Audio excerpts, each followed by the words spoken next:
வணக்கம் நண்பர்களே, story time Tamil சேனலுக்காக உங்கள் முன் ரவிசங்கர் பாலச்சந்திரன். மேலும் ஒரு புது கதையோட உங்களை எல்லாரையும் சந்திக்கிறதுல ரொம்ப மகிழ்ச்சி. ஒவ்வொரு நாளும் நீங்கள் கேட்க போகிற புது புது கதைகளில் நல்லவங்களாக வாழறதோட முக்கியத்துவம், உழைச்சி வாழறதோட மேன்மை, மற்றவங்களுக்கு உதவுற நல்ல பண்பு, திருடக்கூடாது, பொய் சொல்லக்கூடாது, பொறாமப்படக்கூடாது, பேராசைப்படக்கூடாது, இது மாதிரி இன்னும் பல நல்ல கருத்துக்களை குழந்தைகளுக்கு கதை வழியாக சொல்ல போகிறோம். கதையை கேட்கலாம் வாங்க. ஒரு ஊரில் பாலுன்னு ஒரு பையன் இருந்தான். அவன் 7th ஸ்டாண்டர்ட் படிச்சுட்டு இருந்தான்.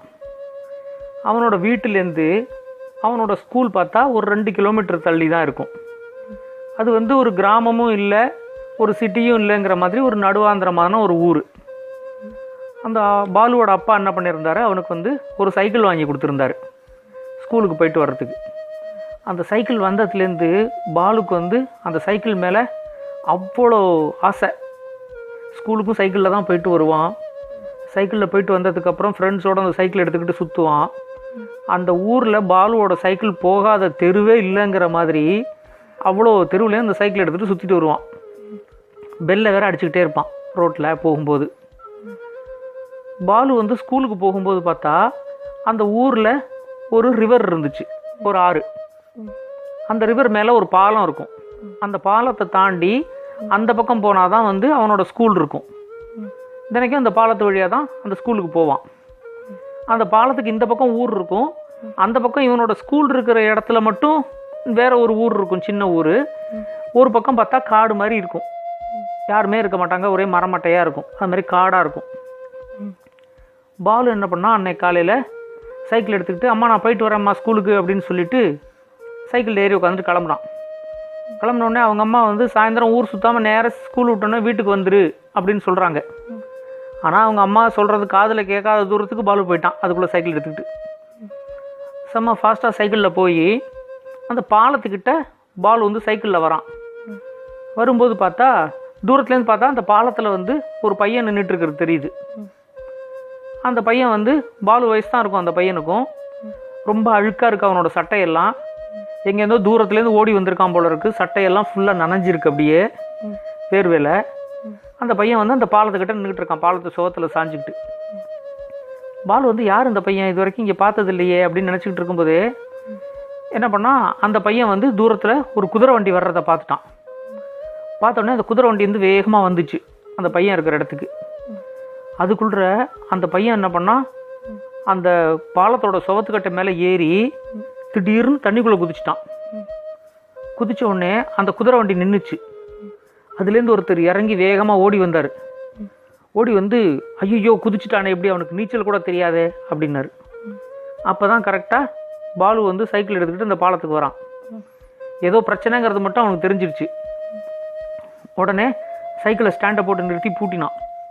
பூட்டி சாவியை பைக்கில் போட்டு என்ன பிரச்சனை அப்படின்னா, இந்த பையன் குதிச்சுட்டான், அவனுக்கு நீச்சல் கூட தெரியாது அப்படின்னு சொல்லி அவர் காமிச்சார். உடனே அவ்வளோதானே, இது வருங்க, நான் போய் அவனை காப்பாற்றிட்டு வரேன் அப்படின்னு சொல்லிட்டு பாலு என்ன பண்ணால், என் சைக்கிளை பார்த்துக்கங்க அப்படின்னு சொல்லிட்டு ஒரே டைவ் அந்த ரிவரில் அடிச்சுட்டு நம்மளும் தண்ணிக்குள்ளே போய் விழுந்தான். விழுந்துட்டு வேகமாக அந்த பையனை நோக்கி நீஞ்சிட்டு போகிறான்.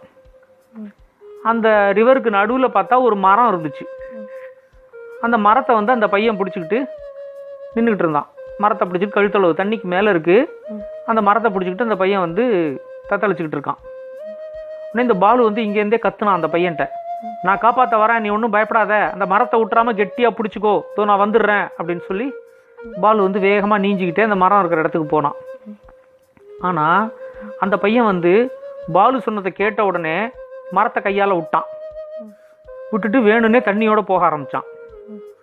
உடனே ஐயோ இந்த பையன் என்ன மரத்தை விட்டுட்டு வேகமாக தண்ணியோடு போகிறானே, இப்படியே விட்டா அந்த பையன் தண்ணியை குடித்து செத்தே போயிடுவான் அப்படின்னு சொல்லிட்டு பாலு என்ன பண்ணால், இன்னும் வேகமாக நீஞ்சிக்கிட்டு போய் அவனோட தலைமுடியை நல்லா இறுக்கி பிடிச்சிக்கிட்டான். பிடிச்சிக்கிட்டு, நான் தான் சொல்கிறேன் இல்லை, இது மாதிரி ஏன் அந்த மரத்தை விட்ட அப்படின்னு. உடனே அந்த பையன் விடு நான் தண்ணியோடு போய் சாகிறேன், என்னை விட்டுரு அப்படின்னா. அப்படி சொல்லிட்டு, அதோ அவர்கிட்ட மட்டும் தயவு செஞ்சு என்னை மாட்டி விட்டுறாத, அதுக்கு நான் செத்தே போயிடலாம் அப்படின்னு சொன்னான். உடனே பாலுக்கு ஏன் அவர் அப்படின்னு, அதெல்லாம் இப்போ சொல்கிறதுக்கு நேரம் இல்லை அப்படின்னா. அப்படின்னா ஒன்று பண்ணுறேன், உன்னை இங்கேருந்து இந்த பக்கம் காடாக இருக்குல்ல, அந்த இடத்துல உன்னை கரை ஏற்றிடுறேன், அவரால் இப்போதைக்கு அங்கே வர முடியாது, வா அப்படின்னு சொல்லிட்டு கடகடன்னு அவனோட தலைமுடியை பிடிச்சி இழுத்துக்கிட்டு நேராக அந்த காடு இருக்கிற பக்கத்துக்கு அவனை இழுத்துக்கிட்டு போனான். உடனே அந்த கரை மேலே நின்றுக்கிட்டு இருந்தார்ல ஒருத்தர், அவர் வந்து, டேய் பொடி பசங்களா, நீங்கள் எங்கடா தப்பிக்க பார்க்குறீங்க, இந்த பக்கம் வாங்கடா, அந்த பாலத்துக்கிட்ட வந்து அவனை கரையேற்றுறா, அவனை ஏன்டா காட்டு பக்கம் இழுத்துட்டு போகிற அப்படின்னு சொல்லி கத்துனார். ஆனால் பாலு அதெல்லாம் கண்டுக்கவே இல்லை. அவன் என்ன பண்ணான், அவனோட தலைமுடியை பிடிச்சி நேராக அந்த காடு இருக்கிற பக்கத்துக்கு அவனை இழுத்துக்கிட்டு போனான். இழுத்துக்கிட்டு போய் காட்டில் 2 பேரும் கரையேறினாங்க. கரையேறினோடனே, நான் வரேன், எப்படி நீங்கள் எங்கிட்டேன்னு தப்பிக்கிறீங்கன்னு பார்க்கலாம் அப்படின்னு அவர் எங்கேன்னு கத்துனார். உடனே பாலு வந்து சொன்னான், இப்போ உங்ககிட்ட சொல்கிறதுக்கு ஒன்றும் இல்லை, என்னை ஃபாலோ பண்ணி நீ ஓடி வா, எனக்கு இந்த காடு ஓரளவுக்கு நல்லா தெரியும், இப்போதைக்கு முதல்ல நீ வந்து அவர்கிட்டேன்னு தப்பிக்கணும், அதுக்கு நான் உனக்கு ஒரு வழி பண்ணுறேன் வா என்ன அப்படின்னு சொல்லிட்டு இந்த பாலு வந்து வேகமாக ஓடினான். ட்ரெஸ் எல்லாம் ஃபுல்லாக ஈரம், அந்த பையனுக்கும் ட்ரெஸ் எல்லாம் ஃபுல்லாக ஈரம். நேராக அந்த காட்டில் வந்து ஒரு வழியாக பாலு ஓடினான். ஓடிட்டு பார்த்தா அந்த இடத்துல வந்து ஒரு சின்னதாக ஒரு குகை மாதிரி ஒரு இடம் வந்துச்சு. வந்த உடனே, எனக்கு இந்த காட்டில் நான் வந்து என்னோடய ஃப்ரெண்ட்ஸோட நிறையா வந்து சுற்றிருக்கேன், இங்கே எனக்கு வந்து இந்த காடை பற்றிலாம் பயமே கிடையாது, இந்த காட்டில் எல்லாமே எனக்கு தெரியும், இங்கே சிங்கம் புலிலாம் கிடையாது இந்த காட்டுக்குள்ளே, நீ தைரியமா வா அப்படின்னு சொல்லிட்டு அந்த குட்டி குகைக்குள்ளே அவனை கூப்பிட்டு போனான். கூப்பிட்டு போயிட்டு 2 பேரும் சட்டையெல்லாம் கட்டி நல்லா புழிஞ்சு காய வச்சாங்க ஒரு இடத்துல வச்சுட்டு, இப்போ சொல்லுவோம் கதையை அப்படின்னு சொல்லி அந்த பாலு கேட்டான். உடனே அந்த பையன் சொன்னான், என்னோட பேர் வந்து மாறன், எனக்கு வந்து அம்மா மட்டும்தான் இருந்தாங்க, எங்கள் அப்பா வந்து ரொம்ப வீட்டுக்கே வரமாட்டார், எப்பயா ஒரு தடவை தான் வீட்டுக்கு வருவார், நான் வந்து எங்கள் அப்பாவை ரொம்ப பார்த்ததே இல்லை, எங்கள் அப்பாவை நான் ரொம்ப மிஸ் பண்ணியிருக்கேன், சின்ன வயசில் எங்கள் அப்பாவும் கூட இருந்தால் நல்லாயிருக்கும் அப்படின்னு சொல்லி நான் யோசிப்பேன், எங்கள் அம்மாட்ட வந்து எங்கள் அப்பாவை பற்றி கேட்பேன், ஆனால் நான் கேட்கும்போதெல்லாம் எங்கள் அம்மா வந்து வெறும்னா அழுவாங்க, அவ்வளோதான், அதனால் நான் வந்து சரி நம்ம இதை பற்றி கேட்டோம்னா அம்மா அழுவாங்க, அதனால் அதை கேட்க வேண்டாம் அப்படின்னு சொல்லிட்டு நான் எங்கள் அப்பாவை பற்றி கேட்குறதே இல்லை எங்கள் அம்மாட்ட, அவர் எப்போயாவது ஒரு தடவை வருவார், 2-3 நாள் இருப்பார், அப்புறம் போயிடுவார், அது மாதிரி ஒரு தடவை பார்த்தா எங்கள் அம்மாவுக்கு வந்து ரொம்ப உடம்பு முடியாமல் போயிடுச்சு, அவங்களுக்கு வந்து ஜுரம் கண்டினியூஸாக அடிச்சுக்கிட்டே இருந்துச்சு, அப்போ வந்து எங்கள் அப்பா ஒரு நாள் வந்தார், வந்துட்டு 2-3 நாள் இருந்தார், அப்போ பார்த்தா எங்கள் அம்மாவுக்கு வந்து ரொம்ப ஜுரம் அதிகமாகி ஒரு நாள் வந்து எங்கள் அம்மா செத்தே போயிட்டாங்க, உடனே எங்கள் அம்மாவும் இப்படி செத்து போனோடனே எனக்கு வந்து ரொம்ப துக்கமாயிடுச்சு, அதுக்குள்ளே எங்கள் அப்பா என்ன பண்ணார், என்னை வந்து கூட்டிக்கிட்டு நேராக ஒருத்தர்கிட்ட போனார், அவர் தான் நீ வந்து அந்த கரையில் பார்த்திய ஒருத்தர் இந்த பாலத்து மேலே நின்று கத்துனாரு, அவர் வந்து எங்கள் மாமா தான், அது வரைக்கும் நானும் அவரை ரொம்ப பார்த்ததில்ல, அவர்கிட்ட கொண்டு போய் எங்கள் அப்பா வந்து என்னை அவர்கிட்ட விட்டுட்டு, இனிமே நீ இவரோட தான் இருக்க போகிற, இவர் உன்னை பார்த்துக்குவார் அப்படின்னு சொல்லிட்டு எங்கள் அப்பா போயிட்டார், எங்கள் அப்பா எங்கே போனார்னே தெரில, அதுக்கப்புறமா நான் வந்து இந்த மாணிக்கம் மாமாவோடையே இருக்க ஆரம்பித்தேன், இவர் வந்து இவரை பார்க்குறதுக்கு நிறையா பேர் வருவாங்க, என்னென்னோ பேசுவாங்க, இவர் வந்து ஏதோ கெட்ட வழியில் நிறையா சம்பாதிக்கிறாருங்கிறது மட்டும் எனக்கு தெரிஞ்சிருச்சு, அவர்கிட்ட நிறையா பணம் இருந்துச்சு, வீட்டில் வந்து அவரோட ஃப்ரெண்ட்ஸ் எல்லாம் வருவாங்க, எல்லாம் குடிப்பாங்க, குடிச்சிட்டு எனக்கு வந்து ப்ராப்பராக சாதம் கூட போட மாட்டாங்க, சாப்பாடே இல்லாமல் நான் நிறையா நாள் கடந்திருக்கேன், எனக்கு வந்து எனக்கு வந்து வேலை நிறையா வாங்குவாங்க, இப்படியெல்லாம் அந்த வீட்டில் நான் வந்து ரொம்ப கஷ்டப்பட்டேன், குடிச்சிட்டாருன்னா சில நாளைக்கு என்னை போட்டு அடிக்கவும் அடிப்பார், இப்படியெல்லாம் இந்த வீட்டில் இருந்து கஷ்டப்படணுமா, இதுக்கு வந்து நம்ம வந்து இங்கேருந்து கிளம்பி வேற எங்கேயா போயிடலாம் அப்படின்னு சொல்லி நான் யோசித்தேன், அப்போ தான் வந்து எனக்கு வந்து என்னோட இன்னொரு மாமாவோட ஞாபகம் வந்துச்சு, அவர் வந்து இங்கேருந்து ஒரு 50 கிலோமீட்டர் தள்ளி இருக்கிற ஒரு ஊரில் இருக்கார், சரி எப்படியாவது அவர்கிட்ட போயிட்டோம் அப்படின்னா அவரோட வீட்லேயே இருந்துக்கலாம், நம்மளை வந்து நல்லா ஸ்கூலில் சேர்த்து படிக்கவும் வைப்பார் அப்படின்னு நினச்சிக்கிட்டு நான் வந்து இவரோட வீட்டிலேருந்து தப்பிச்சு நான் வந்து ஓட ஆரம்பித்தேன். நான் ரோட்டில் ஓடுறத வந்து அந்த தெருவில் இருந்த ஒருத்தர் பார்த்துட்டு எங்கள் மாமாட்ட சொல்லிட்டார் போல இருக்குது, அதனால் எங்கள் மாமா வந்து ஒரு குதிரை வண்டி எடுத்துகிட்டு என்னை துரத்திட்டு வர ஆரம்பித்தார். நான் வந்து வேறு ரோடு வழியாக வேகமாக ஓடி வந்து இந்த பாலத்துக்கிட்ட வரும்போது தான் எங்கள் மாமாவோட வண்டியும் வந்துருச்சு, நீயும் வந்துட்ட, சரி இனிமேல் இவர்கிட்ட நம்ம கண்டிப்பாக மாட்டிக்குவோம் அப்படின்னு நினச்சிக்கிட்டு தான் நான் வந்து இவர்கிட்ட மாட்டிக்கிறதுக்கு தண்ணியில் குதித்து செத்துடலாம் அப்படின்னு சொல்லி தான் நான் வந்து தண்ணியில் குதிச்சிட்டேன் அப்படின்னு சொன்னான். உடனே இந்த பாலு வந்து, இதுக்காக நீ வந்து சாக பார்த்த, நல்ல வேலை நான் உன்னை காப்பாற்றினேன், வா நான் உன்னை எப்படியாவது ஸ்கூலில் சேர்த்து உன்னை நல்லா படிக்க வைக்கிறது என்னோடய வேலை அப்படின்னு சொன்னான். உடனே நீ வந்து காலையிலேருந்து ஒன்றும் சாப்பிடல இல்லை, நல்ல வேலை நான் என் சைக்கிளை பூட்டி தான் வச்சுருக்கேன், அதனால் உங்கள் மாமா வந்து என் சைக்கிள் எடுத்துகிட்டு போயிருக்க மாட்டார், நீ வந்து நான் உன்னை வந்து ஒரு பங்களாவில் கொண்டு விட்றேன், நீ அந்த பங்களாலேயே இரு, அதை விட்டு நீ எங்கேயும் வெளியே போகாத, நான் வந்து எப்படியாவது போயிட்டு உனக்கு வந்து சாயந்தரம் சாப்பிட்றதுக்கு ஏதாவது எடுத்துகிட்டு வரேன், அப்படின்னு சொல்லிட்டு அந்த மாறனை கூப்பிட்டுக்கிட்டு அங்கேருந்து நேராக ஒரு காட்டு பங்களாக்கு வந்தான். அந்த காட்டுக்கு நடுவில் அந்த பெரிய பங்களா ஒன்று இருந்துச்சு. அது எப்பயோ யாரோ இருந்த பங்களா போல இருக்குது. ஒரு ஜமீன்தார் மாதிரி யாரோ பெரிய ஆளுங்க இருந்த பங்களா. பெரிய சைஸில் இருந்துச்சு. அதை சுற்றி நிறையா மரம். அந்த பங்களாவில் இப்போ யாருமே இல்லை. அப்படியே பாழடைஞ்சு போய் அங்கங்கே இடிஞ்சு அதை மாதிரி கிடந்துச்சு. இந்த பங்களாவில் ஆள் நடமாட்டமே கிடையாது, இங்கே யாருமே வரமாட்டாங்க, நீ பயப்பட மாட்டியே அப்படின்னு கேட்டான். பயமா? நான் எங்கள் மாமா வீட்டிலேயே இருந்து அவ்வளோ அடிவதை வாங்கியிருக்கேன், இந்த பங்களாவில் தனியாக இருக்கிறதுக்கெலாம் எனக்கு ஒரு பயமும் கிடையாது பாலு அப்படின்னோம். சரி, நீ இந்த பங்களாலேயே இரு, நான் இருட்டினதுக்கு அப்புறமா உனக்கு சாப்பாடோடு இங்கே வரேன் அப்படின்னு சொல்லிட்டு இந்த பாலு என்ன பண்ணால் அங்கேருந்து கிளம்புனோடனே இந்த மாறன் சொன்னான், என்னால் நீ இன்றைக்கி ஸ்கூலுக்கும் லீவ் போடுற மாதிரி ஆச்சு, ஸ்கூலுக்கும் போக முடியல அப்படின்னு. ஒரு நாள் லீவ் போட்டாலும் ஸ்கூல் ஒன்றும் ஆகிடாது அப்படின்னு சொல்லிட்டு பாலு அங்கேருந்து கிளம்பி நேராக அந்த காட்டுலேருந்து தாண்டி வந்துட்டு அந்த பாலத்தில் பார்த்தா பாலுவோட சைக்கிள் அதே இடத்துல நின்றுட்டு இருந்துச்சு. சைக்கிள் எடுத்துக்கிட்டு பாலு நேராக வீட்டுக்கு வந்தான். அதுக்குள்ளே இந்த மாறன் என்ன பண்ணான், இந்த பங்களாவை பார்த்தாலே அவனுக்கு கொஞ்சம் பயமாக தான் இருந்துச்சு. இப்படி இந்த பங்களாக்குள்ளே போனால் பாதி ரூமில் ஒரே இருட்டாக இருக்குது, பாதி ரூமில் லேசாக வெளிச்சம் இருக்குது. ஒரே தட்டுமுட்டு சாமானாக போட்டு வச்சுருக்காங்க. ஒரு உடஞ்ச நாற்காலி, 2-3 பானை, அந்த மாதிரி அங்கங்கே கிடக்கு. அந்த இடத்துல யாரெல்லாமோ சமைச்சு கூட சாப்பிட்ருக்காங்க போல இருக்குது. அந்த சுவத்துலலாம் பார்த்தா அடுப்பை வச்சு பற்ற வச்சதுக்கான அடையாளம்லாம் தெரியுது. சுவரெல்லாம் கறி பிடிச்சிருக்கு. சில இடத்துல ஏதோ மண்ணெண்ணெய் பாட்டில் மாதிரி ஒன்று கிடக்கு. இப்படி என்ன பண்ணால் இந்த மாறன் அந்த பங்களாக்குள்ளே இங்கேயும் அங்கேயும் போய் என்னென்ன இருக்குன்னுலாம் பார்த்தான். ரூமாக நிறையா இருந்துச்சு. இப்படி பார்த்துக்கிட்டு வரும்போது பார்த்தா ஒரு ரூமில் இந்த தட்டுமுட்டு சாமானுக்கு நடுவில் ஒரு மெழுகுவத்தி கிடந்துச்சு. சரி, இது எதுக்கும் நமக்கு யூஸ் ஆகும் அப்படின்னு சொல்லிட்டு அந்த மெழுகுவத்தி எடுத்துக்கிட்டான். அதுக்குள்ளே லேசாக இருட்ட வேற ஆரம்பிச்சிருச்சு. உடனே இந்த அடுப்பெல்லாம் பற்ற வச்சுருக்காங்களா, அந்த இடத்துல போய் ஏதாவது தீப்பெட்டி இருக்கான்னு பார்ப்போம் அப்படின்னு சொல்லிட்டு இந்த அடுப்பெல்லாம் பற்ற வச்சுருக்கிற இடத்துல இப்படி தேடினா அங்கே ஒரு தீப்பெட்டியும் கிடச்சிச்சு.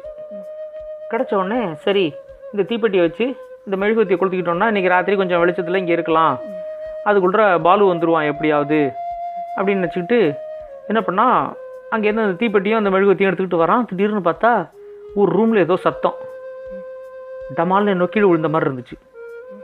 உடனே இந்த மாறன் இந்த வீட்டில் நம்மளை தவிர வேறு யாரோ இருக்காங்க அப்படிங்கிறது அவனுக்கு தெரிஞ்சிருச்சு. உடனே என்ன பண்ணால் அங்கே ஒரு உடஞ்ச நாற்காலியோட பெரிய கால் ஒன்று எடுத்துக்கிட்டான், கட்டையை கையில். யாராவது நம்மளை தாக்கிறதுக்கு வந்தாங்கன்னா திரும்ப நம்ம இதெல்லாம் அவங்கள அடிச்சிடணும் அப்படிங்கிற மாதிரி நினச்சிக்கிட்டு சத்தம் போடாமல் எந்த ரூம்லேருந்து சத்தம் வந்ததோ அந்த ரூமுக்கு மெதுவாக போனான். இவன் போகிறதுக்குள்ளே பார்த்தா அந்த ரூம்லேருந்து இன்னும் 2-3 டம்னு சத்தம் கேட்டுச்சு. உடனே என்ன பண்ணால், யாராக இருந்தாலும் மரியாதையாக வெளில வந்துருங்க அப்படின்னு சொல்லி ஒரு சத்தம் போட்டான். அதுக்கப்புறம் சத்தத்தையே காணும் அந்த ரூம்லேருந்து. சரி, அந்த ரூமில் யாரோ ஒருத்தன் ஒளிஞ்சிக்கிட்டு இருக்கான் அப்படின்னு நினச்சிக்கிட்டு ரொம்ப எச்சரிக்கையாக அந்த ரூமுக்கு போனான். அந்த ரூமுக்கு போனால் யாரும் இல்லை ரூமில். அப்போ இவன் அந்த ரூமுக்குள்ளே வந்த உடனே ஒரு டப்பாக்கு அடியிலேருந்து மியாவுன்னு ஒரு சத்தம் போட்டுக்கிட்டு ஒரு பூனை வெளியே வந்துச்சு. அதை பார்த்த உடனே இந்த மாறன் சிரிச்சிட்டான். நீதானா கொஞ்ச நேரத்தில் நீயும் பயந்துக்கிட்டு என்னையும் பயமுறுத்தி விட்ட அப்படின்னு சொல்லிட்டு அந்த பூனைக்குட்டியை தூக்கிக்கிட்டு அப்பாடா நீ வந்துட்ட, எனக்கு இன்றைக்கி நைட்டு நல்லா பொழுது போயிடும், ஏன்னா நானே இந்த பங்களாவில் தனியாக இருக்கணுமே நினச்சிக்கிட்டு இருந்தேன், நல்ல வேளை எனக்கு துணைக்கு நீ இருக்க, நான் அப்படியே உன்னை கொஞ்சிக்கிட்டு உன்னோட பேசிக்கிட்டே நான் இன்றைக்கி ராத்திரி பொழுதை கழிச்சிடுவேன் அப்படின்னு சொல்லிட்டு அந்த பூனைக்குட்டியை தூக்கிக்கிட்டு அங்கேருந்து வந்தான். வந்துட்டு ஒரு ரூமில் என்ன பண்ணால், ஒரு பெரிய பானை மாதிரி ஒன்று இருந்துச்சு, அதை எடுத்து வச்சு அந்த பானை மேலே அந்த மெழுகுவத்தியை ஏற்றி வச்சான். ஏற்றி வச்சோடனே கொஞ்சம் வெளிச்சம் வந்துச்சு அந்த ரூமுக்கு. எங்கே பார்த்தாலும் பார்த்தா ஒரே புழுதியாக இருக்குது அந்த இடம் ஃபுல்லாக. ரொம்ப நாளாக அந்த ரூமுக்கெல்லாம் யாருமே வரல போல இருக்குது, பெருக்காமல் அப்படியே ஒரே புழுதியாக இருந்துச்சு. அந்த இடத்துல ஒரு 2-3 அட்டைப்பெட்டியெல்லாம் சேர்த்து போட்டு ஒரு படுக்கை மாதிரி பண்ணிவிட்டு அதில் அந்த பூனைக்குட்டியோட அவனும் படுத்துக்கிட்டான். அதுக்குள்ள என்ன பண்ணான், இங்கே பார்த்தா பாலு வீட்டுக்கு வந்தான்ல சைக்கிள் எடுத்துக்கிட்டு வந்துட்டு அவங்க அம்மா அப்பாட்ட ஒன்றுமே சொல்லலை. அவனுக்கு நினப்பு ஃபுல்லாக மாறன் மேலேயே இருந்துச்சு. மாறனுக்கு சாயந்தரத்துக்கு சாப்பிட்றதுக்கு ஏதாவது கொண்டு கொடுக்கணும், மாறனை எப்படி நல்லா படிக்க வைக்கலாம், அவனும் நம்மளை மாதிரி ஒரு பையன் தானே, அவனுக்கும் படிக்கணும்னு ஆசை இருக்குது அப்படின்னு சொல்லி இப்படி மாறனை பற்றியே யோசிச்சுக்கிட்டு இருந்தோடனே அவங்க பாலுவோட அப்பா ஹாலில் உட்காந்துக்கிட்டு அவரும் பேப்பரை படிச்சுக்கிட்டு இருந்தார். திடீர்னு பார்த்தா வாசலில் பெல் அடிச்சிச்சு. உடனே பாலுவோட அப்பா போய் கதவை திறந்தார். கதவை திறந்தா அங்கே வந்து ஒரு போலீஸ் கான்ஸ்டபிள் நின்றுட்டு இருந்தார். நின்றுட்டு இருந்தோடனே பாலுவோட அப்பா வந்து, என்ன சார், என்ன விஷயம், எங்கள் வீட்டுக்கு போலீஸ் வந்திருக்கு அப்படின்னார். சார் பாலு உங்கள் பையன் தானே அப்படின்னு. ஆமாம் அப்படின்னு. நான் உள்ளே வரேன் வாங்க அப்படின்னு சொல்லிட்டு உள்ளே வந்துட்டு, உங்கள் பையன் மேலே ஒருத்தர் கம்ப்ளைண்ட் கொடுத்துருக்காரு சார், அதை பற்றி விசாரிச்சுட்டு போகலான்னு தான் வந்தேன் அப்படின்னு சொன்னோம். சொன்ன உடனே பாலுவோட அப்பா வந்து பாலுவை பார்த்தார், என்னடா இதெல்லாம் அப்படிங்கிற மாதிரி. அதுக்குள்ள அந்த போலீஸ் கான்ஸ்டபிள் சொன்னார், இல்லை நானும் வந்து இந்த தெருவில் அந்த பக்கம்தான் இருக்கேன், எனக்கு உங்கள் பையன்லாம் நல்லா தெரியும், நல்ல பையன், இவன் வந்து ஒரு பையன் வந்து தப்பிச்சு போகிறதுக்கு உதவி பண்ணியிருக்கான் அப்படின்னு சொல்லிட்டு அந்த பையனோட மாமா வந்து கம்ப்ளைண்ட் கொடுத்துருக்காரு இவன் மேலே போலீஸில், அதனால தான் விசாரிச்சுட்டு போகலான்னு வந்தேன் அப்படின்னு சொல்லி அந்த போலீஸ் கான்ஸ்டபிள் வந்து என்ன நடந்துச்சுன்னு சொல்லுப்பா அப்படின்னார். உடனே இவன் வந்து அந்த மாறன் வந்து எப்படி வந்து தண்ணியில் குதிச்சாங்கிறத சொன்னான். அந்த மாறனோட மாமா வந்து எப்படி போட்டு அவனை கொடுமைப்படுத்தினார் அப்படிங்கிறதெல்லாம் சொன்னான். சொல்லிவிட்டு இது மாதிரி நான் வந்து அவனை கொண்டு போய் இந்த காட்டு பங்களா பக்கம் ஒரு இடத்துல அவனை விட்டுட்டு அவன் வந்து நான் வந்து எங்கள் இன்னொரு மாமாவை பார்க்குறதுக்கு 50 மைல் தள்ளி இருக்கிற ஒரு ஊருக்கு போகிறேன் அப்படின்னு சொல்லிவிட்டு அவன் கிளம்பிட்டான். நான் வந்து இங்கே வந்துட்டேன், வீட்டுக்கு வந்துட்டேன், அவனை அந்த காட்டு பங்களா பக்கம் விட்டேன், அவன் அப்படியே போயிட்டான் அப்படின்னு சொல்லிட்டான். உடனே அவரும் சரின்னு சொல்லி கிளம்பிட்டார். கிளம்பினோடனே பாலுவோட அப்பா வந்து பாலுகிட்ட வந்து ஒன்றும் கேட்கல. ஏன்னா அவருக்கு தெரியும் பையன் வந்து ரொம்ப நல்ல பையன், இவன் வந்து எல்லாருக்கும் ஹெல்ப் பண்ணுவானே தவிர இவன் வந்து திருட மாட்டான், போய் சொல்ல மாட்டான், அந்த மாதிரி இவன் ரொம்ப நல்ல பையன், அதனால் இவன்கிட்ட போய் இதுக்கு மேலே இதை ஃபர்தராக ஒன்றும் கேட்க வேண்டாம் அப்படின்னு சொல்லி அவங்க அப்பாவும் பாலுகிட்ட ஒன்றும் கேட்கல. உடனே இந்த பாலு என்ன சொன்னால், அம்மா நாளைக்கு எனக்கு டெஸ்ட் இருக்குது, நான் வந்து என் ஃப்ரெண்ட்ஸ் வீட்டில் போய் படிக்க போகிறேன் அப்படின்னு சொல்லிவிட்டு அங்கேருந்து கிளம்புனான். நான் ராத்திரி வரத்துக்கு டைம் ஆகும் அப்படின்னு சொல்லிட்டு இவன் என்ன பண்ணான், ஏற்கனவே அந்த மாறன் சாப்பிட்றதுக்கு வேண்டிய பூரி எல்லாத்தையும் எடுத்து ஒரு பார்சல் மாதிரி கட்டி இவனோட புக்ஸோடு வச்சுட்டான். மெதுவாக அந்த பார்சலை எடுத்துக்கிட்டு இவன் கிளம்புனான். இப்போ என்ன பண்ணான், சைக்கிள் எடுக்கலை, அந்த பார்சல் எடுத்துக்கிட்டு நடந்தே கிளம்பிட்டான். கிளம்பிட்டு நான் என் ஃப்ரெண்டோட புக்ஸ் எல்லாம் யூஸ் பண்ணிக்கிறேன், நான் புக்ஸும் எடுத்துகிட்டு போகல அப்படின்னு சொல்லிட்டு அந்த பார்சலை மட்டும் அப்படியே எடுத்துக்கிட்டு யாருக்கும் தெரியாமல் எடுத்துக்கிட்டு இவன் நேராக கிளம்பி இங்கேருந்து அந்த காட்டு பங்களாவுக்கு போயிட்டுருக்கான். அப்போ பார்த்தா இந்த பாலுவுக்கு தெரியாமல் ஒரு பெரிய உருவம் வந்து அந்த பாலுவை வந்து பின்னாடி வந்துக்கிட்டே இருக்கு. பாலு முன்னாடி போயிட்டுருக்கான், பின்னாடி கொஞ்சம் தூரத்தில் அந்த உருவமும் வருது. அந்த உருவம் பின்னாடி வருது அப்படிங்கிறது பாலுவுக்கு தெரியாது. இவன் என்ன பண்ணான், நேராக அந்த காட்டு பங்களாவுக்கு போனான். போயிட்டு மாறா மாறா அப்படின்னு கூப்பிட்டு அந்த இடத்துல சுற்றி தேடுறான். தேடினா அங்கே மாறன் இல்லை. இவன் வந்து என்ன பண்ணியிருந்தான், வரும்போதே ஒரு டார்ச் லைட்டும் எடுத்துகிட்டு வந்திருந்தான். எதுக்கு இருக்கட்டும், அந்த இடத்துல ஒரே இருட்டாக இருக்கும், காட்டுக்குள்ளே நமக்கு போகிறதுக்கு வழிக்கெல்லாம் ஹெல்ப்ஃபுல்லாக இருக்கும் அப்படின்னு சொல்லிட்டு ஒரு டார்ச் லைட்டும் எடுத்துகிட்டு வந்திருந்தான். அந்த டார்ச் லைட்டை அடித்து இப்படி தேடிக்கிட்டே வரான். பார்த்தா மாறன் அங்கே காணும். மாறா மாறான்னு கத்திக்கிட்டே அந்த பங்களா ஃபுல்லாக சுற்றி வரான். கீழே பார்த்தா அங்கே மாறன் இல்லை. அந்த இடத்துல இப்படி டார்ச் அடிக்கும்போது அங்கே இருக்கிற ஒரு புழுதி இருக்குல்ல, அந்த புழுதியில் பார்த்தா என்னவோ எழுதி இருந்துச்சு. உடனே என்ன பண்ணால் அந்த டார்ச் லைட்டால் அந்த இடத்துல போய் இப்படியே அடித்து பார்த்தான் என்ன எழுதியிருக்குன்ட்டு. அந்த இடத்துல பார்த்தா டேஞ்சர் அப்படின்னு போட்டு கீழே வந்து மாறன் எழுதியிருக்கான், அபாயம் மாறன் அப்படின்னு எழுதியிருக்கான். அதை பார்த்த உடனே இவனுக்கு வந்து சரி மாறனுக்கு ஏதோ பெரிய பிரச்சனை, மாறன் வந்து எங்கேயோ மாட்டிகிட்டு இருக்கான், அவன் ஏதோ ஒரு ஆபத்தில் இருக்கான் அப்படிங்கிறது இவனுக்கு தெரிஞ்சிருச்சு. உடனே ஐயோ மாறனை எப்படி காப்பாற்றுறதுன்னு தெரியலையே, அவன் என்ன ஆபத்தில் இருக்கான்னு தெரில அப்படின்னு சொல்லிட்டு இந்த பால் வந்து யோசிச்சுக்கிட்டே இருக்கும்போது, டாய் பொடியா நீங்கள் என்னடா பண்ணுற அப்படின்னு ஒரு சத்தம் கேட்டுச்சு. உடனே பின்னாடி திரும்பி பார்த்தான். திரும்பி பார்த்தா அந்த மாறனோட மாமா நின்றுட்டு இருந்தார். நின்றுட்டு இருந்த உடனே, மாறனை எங்கடா கொண்டு கடத்தி கொண்டு வச்சிருக்க, மரியாதையாக மாறனை என்கிட்ட ஒப்படைச்சிரு, இல்லைன்னா நடக்கிறதே வேற அப்படின்னு சொல்லி அவர் மிரட்டினார். மிரட்டின உடனே இவன் என்ன பண்ணான், அங்கே உடஞ்சி கிடக்கிற ஒரு நாற்காலியோட காலை எடுத்துக்கிட்டான். எடுத்துக்கிட்டு என்ன நடக்கிறது வேற, நான் என்ன மாறன் நினச்சிக்கிட்டியா, கிட்ட வந்தேன்னா அடித்து தூக்கிடுவேன் அப்படின்னா. உடனே அவர் வந்து நீ என்ன இத்தினூண்டு பைய, நீ வந்து எப்படி என்ன அடிப்ப அப்படின்னு சொல்லிட்டு வந்தார். அவர் கிட்ட வந்தார். வராத கிட்ட வராத அப்படின்னு சொன்னான். அவர் அங்கேருந்து கிட்ட வரும்போதே பார்த்தா இவன் என்ன பண்ணான், குறி பார்த்து அந்த கட்டையை எடுத்து அவரோட முழங்காலில் அடித்தான். அடித்த உடனே அவர் அம்மானு கத்திட்டு கீழே விழுந்தார். விழுந்துட்டு இத்தினோண்டு பொடி பைய என் காலையா ஒடிக்கிற, இப்போ உன்னை என்ன பண்ணுறேன் பாரு அப்படின்ட்டு தட்டு தடு மாதிரி எழுந்திருச்சார். அதுக்குள்ளே என்ன பண்ணால் அங்கே அந்த சேர் கிடந்துச்சுல்ல, அந்த சேரை எடுத்து அப்படியே அவர் மேலே விட்டெறிஞ்சான். விட்டெறிஞ்ச உடனே அவர் அப்போ தான் எழுந்திரிச்ச உடனே அவர் மேலே அந்த சேர் வந்து தட்டார்னு விழுந்த உடனே அவர் அப்பான்னு கத்திட்டு அந்த இடத்துல அப்படியே கீழே விழுந்துட்டார். அவரோட தலையிலேருந்து ரத்தம் வருது. இவன் என்ன பண்ணா, இங்கே இருக்கிற மாறனுக்கு ஏதோ ஆபத்து அப்படிங்கிறது மட்டும் அவனுக்கு தெரிஞ்சிருச்சு. ஏன்னா அந்த ரூமில் வந்து மெழுகுவத்திலாம் எரிஞ்சுக்கிட்டு இருக்கு, மாறனை மட்டும்தான் காணும்.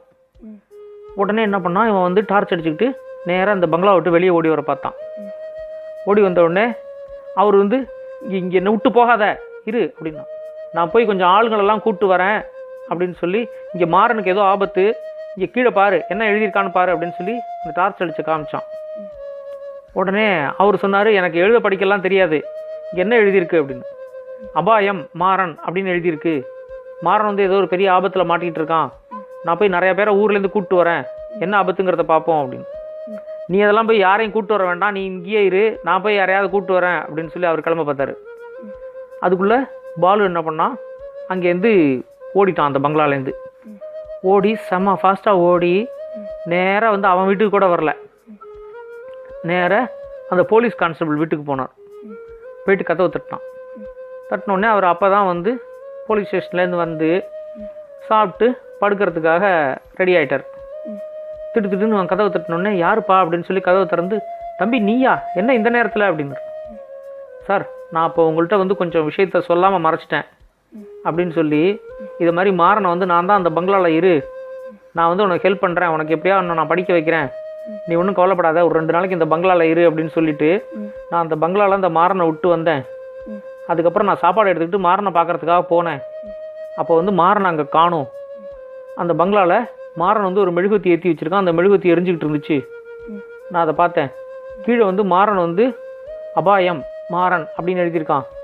அப்போ மாறன் வந்து கண்டிப்பாக ஏதோ ஒரு பெரிய ஆபத்தில் மாட்டிக்கிட்டு இருக்கான், அதனால தான் வந்து நான் வந்து உடனே வந்து அதை உங்கள்கிட்ட சொல்லி உங்களை கூப்பிட்டு போகலாங்கிறதுக்காக வந்தேன். அதுக்குள்ளே வந்து அந்த மாறனோட மாமாவும் அங்கே வந்துட்டார். அவர் வந்து என்ன பிடிக்க பார்த்தாரு.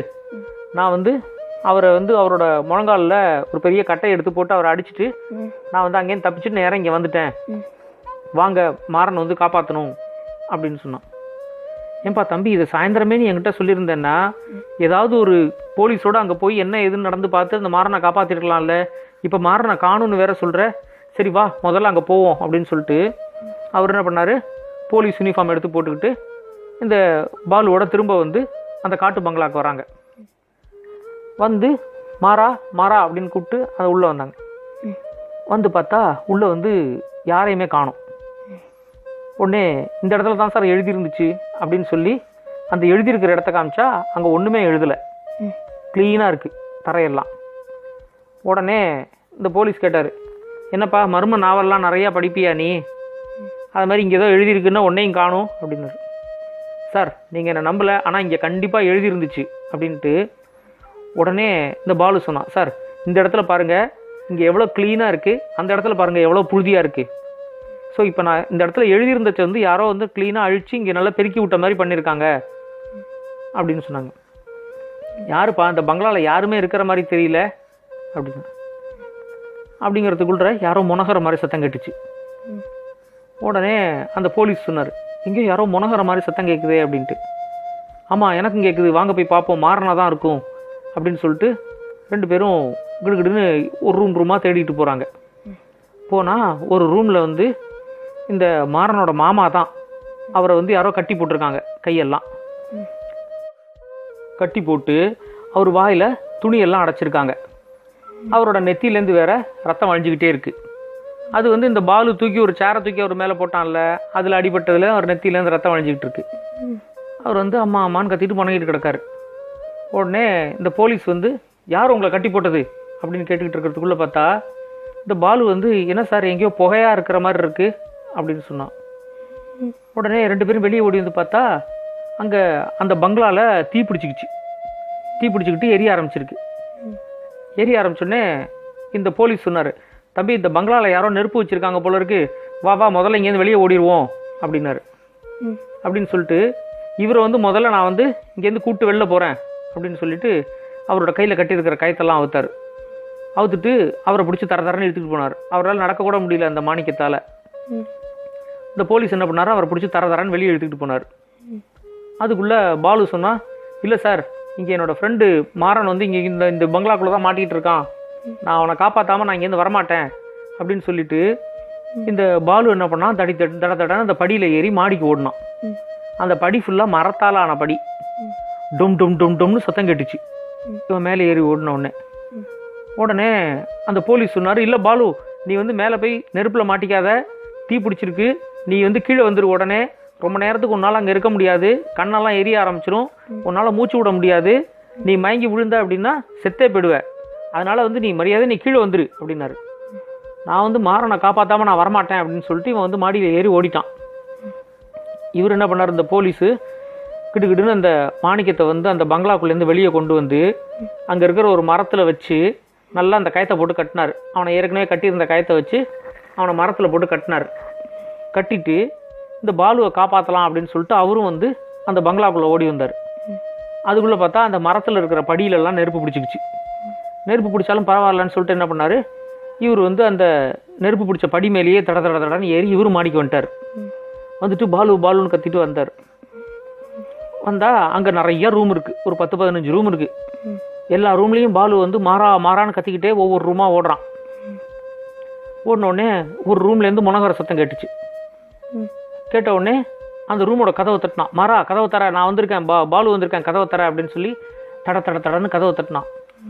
கதவை தட்டினா அந்த ரூம்லேருந்து யாரும் கதவை திறக்கவே இல்லை. கதவு வந்து உள்பக்கமாக தாப்பா போட்டிருக்கு. உடனே அதுக்குள்ளே இந்த போலீஸ்கிட்ட பாலு சொன்னான், கதவு உள்பக்கமாக தாப்பா போட்டிருக்கு சார் அப்படின்னு. நான் உடச்சிட்றேன், நீ கவலையப்படாத அப்படின்னு சொல்லிட்டு அவர் என்ன பண்ணார், வேகமாக வந்து அந்த கதவு மேலே மோதினார். 2-3 தடவை மோதின உடனே கதவு வந்து திட்டார்னு உடச்சிக்கிட்டு கதவு உள்பக்கமாக விழுந்துச்சு. விழுந்த உடனே பார்த்தா அங்கே வந்து ஒருத்தர் உட்காந்துருக்கார் சேர் போட்டுக்கிட்டு. இன்னொரு இடத்துல பார்த்தா அந்த மாறனை வந்து ஒரு இதை போட்டு கட்டி வச்சுருக்காங்க, மாறனோட வாயெல்லாம் போட்டு கட்டி வச்சுருக்காங்க, கயத்தை போட்டு கட்டி வச்சுருக்காங்க மாறனை. உடனே அவர் உட்காந்துருந்தவர் சொன்னார், நீங்கள் வந்து போலீஸ் ஹெட் கான்ஸ்டபிள் இல்லை அப்படின்னு கேட்டார். ஆமாம் அப்படின்னாரு. உடனே இந்த மாதிரி நான் வேற ஒருத்தர் எதிர்பார்த்தேன், நீங்கள் வந்திருக்கீங்க அப்படின்னு அவர் சொன்னார். நீங்கள் யார் அப்படின்னு சொல்லி இவர் கேட்டார் இந்த போலீஸ். நான் அதை அப்புறம் சொல்கிறேன், இந்த பையனை எப்படி உங்களுக்கு தெரியும் அப்படின்னாரு.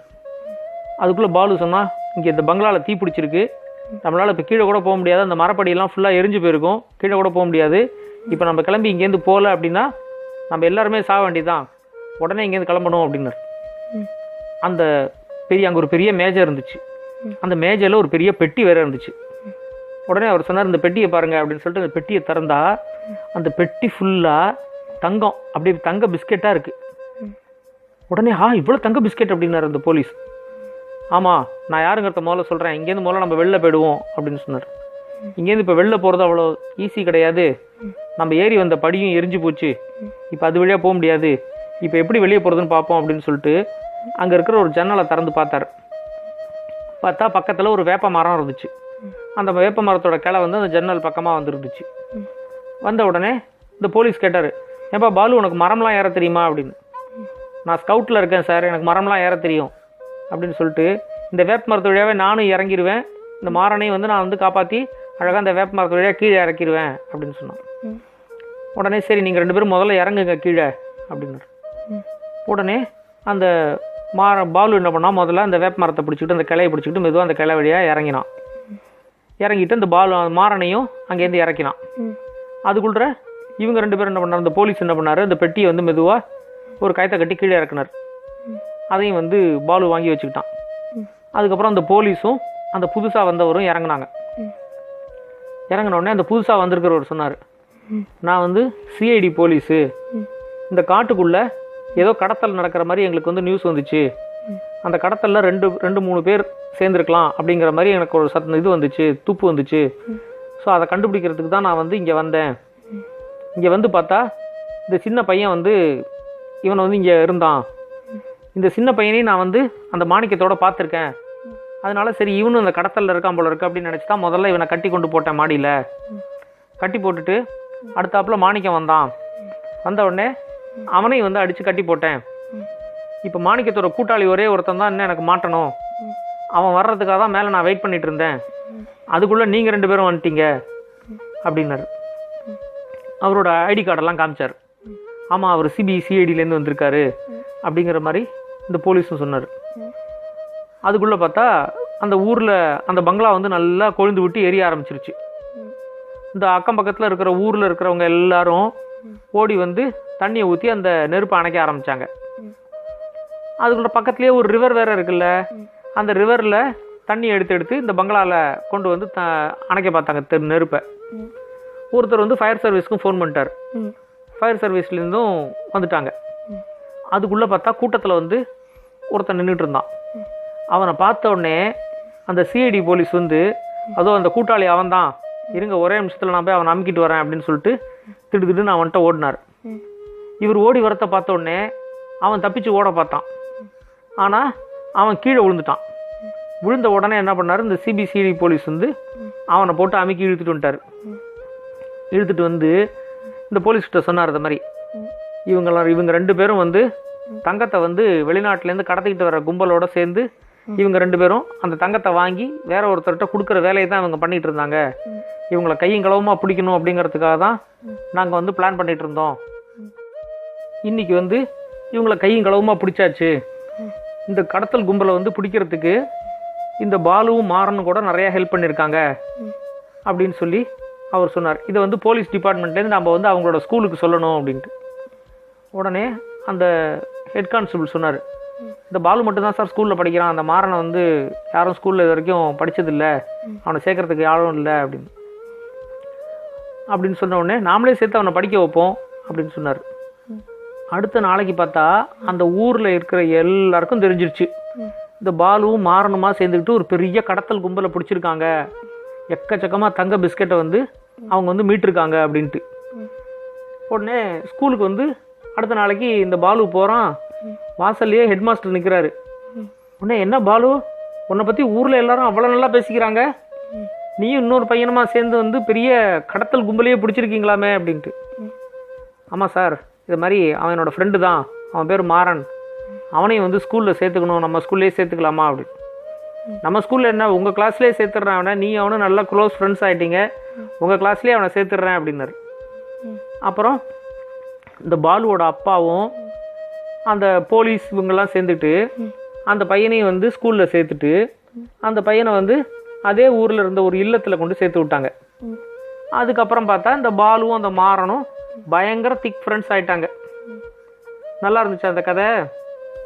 இந்த கதை உங்களுக்கு பிடிச்சிருந்தா லைக் பண்ணுங்கள், கமெண்ட் பண்ணுங்கள், ஷேர் பண்ணுங்கள். முக்கியமாக மறக்காமல் சேனலை சப்ஸ்கிரைப் பண்ணுங்கள். உங்களுக்காக, உங்கள் குழந்தைங்களுக்காக இது மாதிரி இன்னும் நிறைய நல்ல கதைகள் வந்துக்கிட்டே இருக்குது. ஸ்டோரி டைம் தமிழ் சேனலோட தொடர்பில் இருங்க. நன்றி, வணக்கம்.